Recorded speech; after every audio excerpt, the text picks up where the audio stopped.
Hi, today we're going to talk about functions, and more functions.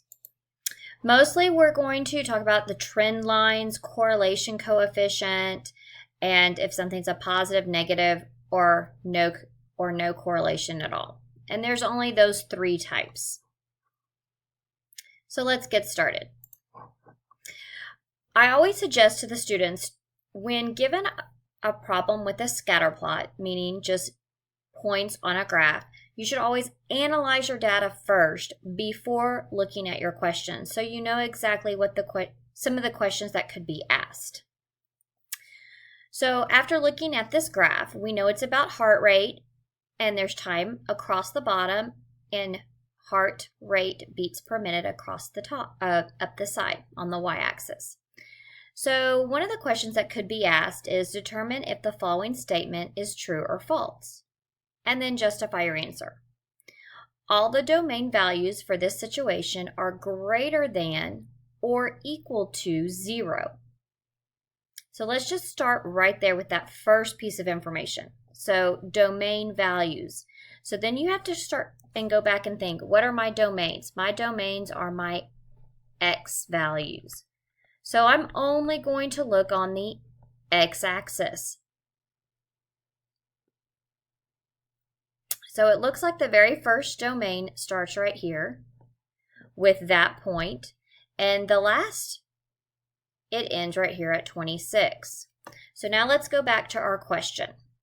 All the domain values for this situation are greater than or equal to 0. Well, that would be a true statement. So that part is a true statement. Now let's read the rest. And less than or equal to 26. Well, all the beats are less than 26, and I do have one equal to 26. So this is a true statement. Just going piece by piece, I'm able to determine what the domain values are for this discrete function. Now let's see, what does the ordered pair 1, 75 represent in this function? Well, 1 is going to be about halfway in between, and I'm going to go up, and 75. So reading the graph, after 1 minute, this person has 75 beats for every 1 minute. So at this point in time, 1 minute in, their heart rate is 75 beats per minute. You need to be able to analyze your data and understand what the x value and y value mean. If you can say what the x value and y value in words, what it means, you will be golden on these tests. Let's try this question. Miss Smith's heart rate remains relatively constant until 6 minutes have passed. What does this mean in this situation? Well, let's look at 6 minutes. So 0 to 6 minutes, it's relatively constant. Remember, constant means straight line. It says relatively, so it may adjust a little bit. But constant means straight line, linear.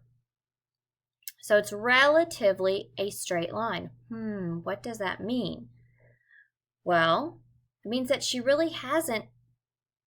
her heart rate really hasn't increased. It's pretty much a straight flat line, right? So it's pretty much a flat line. I could pretty much connect all the dots with one straight line. So that's what it means in this situation.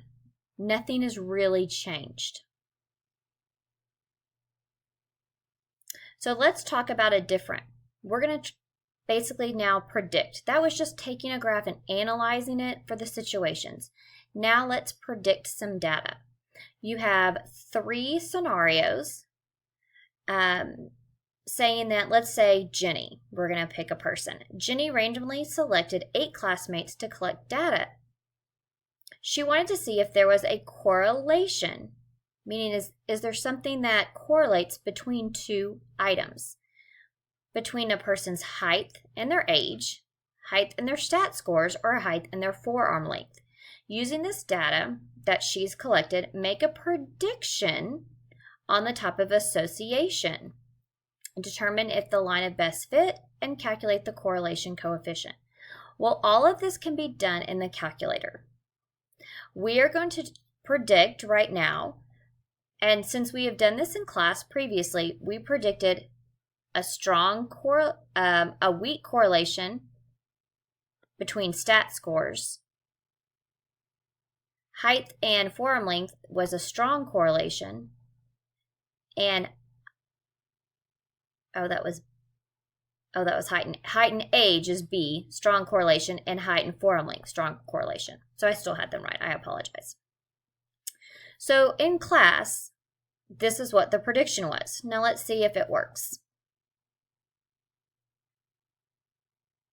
So going through the scenarios, you will take your calculator and you will plug in your X values and your Y values into the calculator and create your correlation coefficient and your linear regression line.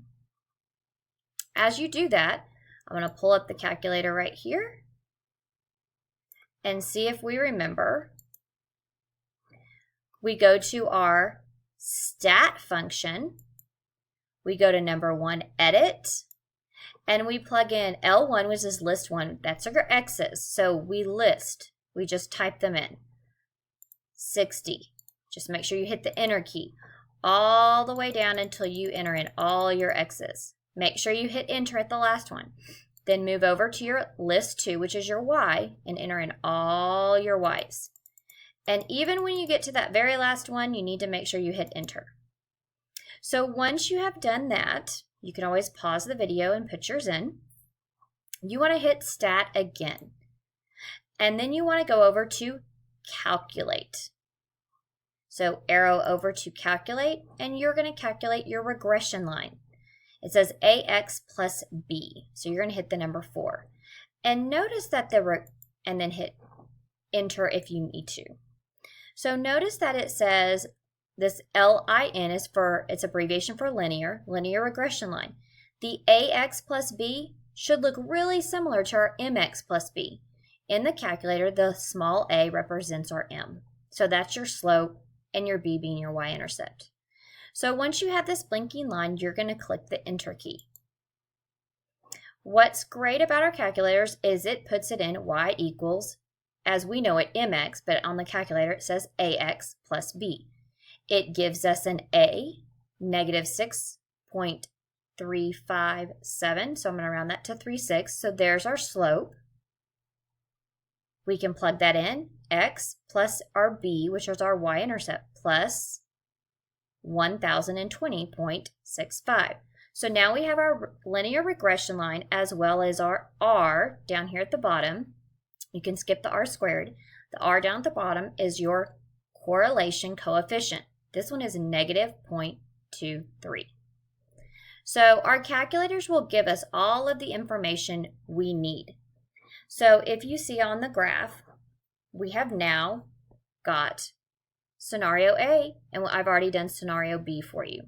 You're going to go do the same thing.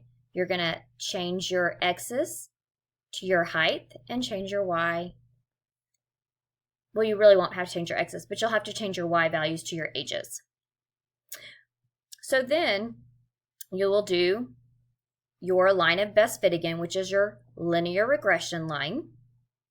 And you will find your line of best fit, and you'll find your correlation coefficient. Realize that the line of best fit is the line that is created. It's your straight constant line that connects the most amount of your points on your scatter plot. So once you have done that, you'll get all 3 lines of best fit, your linear regression lines. So go ahead, right now stop, and do your last scenario, C, X, and Y. And when you're done and you have your line of best fit, your linear regression line, and your correlation coefficient, hit play again.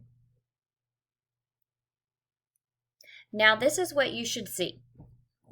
You should have gotten that very last one is y equals 0.247x minus 5.99 and a correlation coefficient of 0.88. Now remember, we did weak, strong, strong. Now let's look at the coefficient, the association those were our predictions. Now let's look at our correlation coefficient and see if we were even right.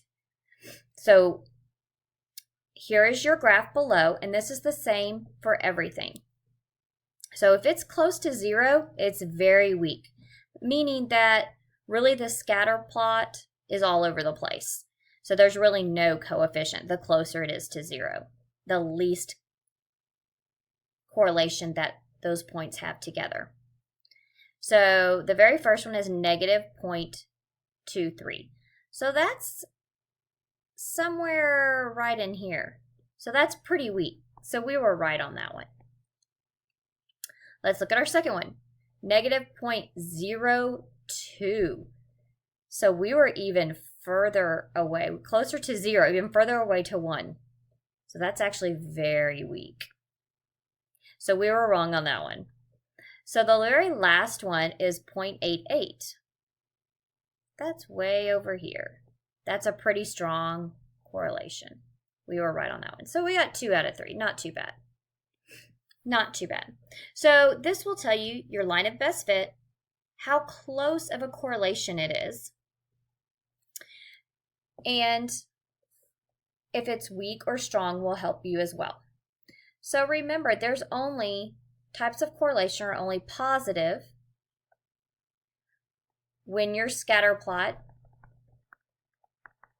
and you can see a line going up and to the right. Negative correlation when you see your scatter plot going down and to the right.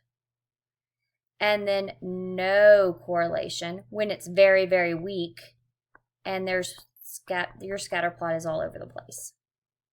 Okay, so that should help us remember positive and your line of best fit goes through the middle of the points, through the majority of your points, and it closely connects those dots. No correlation, you're not going to have a line of best fit. And then that's going to be all for today. So with correlation coefficient, line of best fit, and plotting your linear regression line. Y'all have a great day.